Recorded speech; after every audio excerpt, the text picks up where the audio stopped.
કાકા હા તમે ગરમીનું શું કહેતા હતા? એટલે આ તડકો નથી, આ ભડકો છે. ખરેખર કોઈ મિલ ગયા પિક્ચર અત્યારે બને ને હા. તો જાદુ પણ કલાકે કલાકે લીંબુ પાણી પીતો હોય.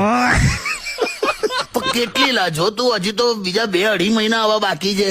હા યાર, સરકાર મોબાઈલમાં મેસેજ કરે છે કે બપોરે 1 થી 4 હીટ વેવના કારણે બહાર જવાનું ટાળો. રાજકોટ વાળા આ મેસેજ 5 વાગે વાંચે છે. એ લોકો તો હોઈ જ જાય છે. કરેક્ટ. પણ વાત સાચી જ છે. ગરમીમાં બપોરે દાળ ભાત ખાઈને 2 કલાક સૂઈ જવું એ જ અત્યારે પરમ સુખ છે. બાકી બધી મોહ માયા છે. Yes correct. પણ ગઈકાલ બપોર મેં તમને ફોન કરેલો તો તમે તો જાગતા હતા. એ પેલા બાજુવાળાના લીધેલા કેમ? ખબર નહીં કઈક સેકન્ડ હેન્ડ કુલર લઈ આવ્યો છે. અચ્છા એટલો અવાજ કરે છે કુલર, એમ? કમ્પાઉન્ડમાં હેલિકોપ્ટર ઉતાર્યું હોય ને એવું ફીલ થાય.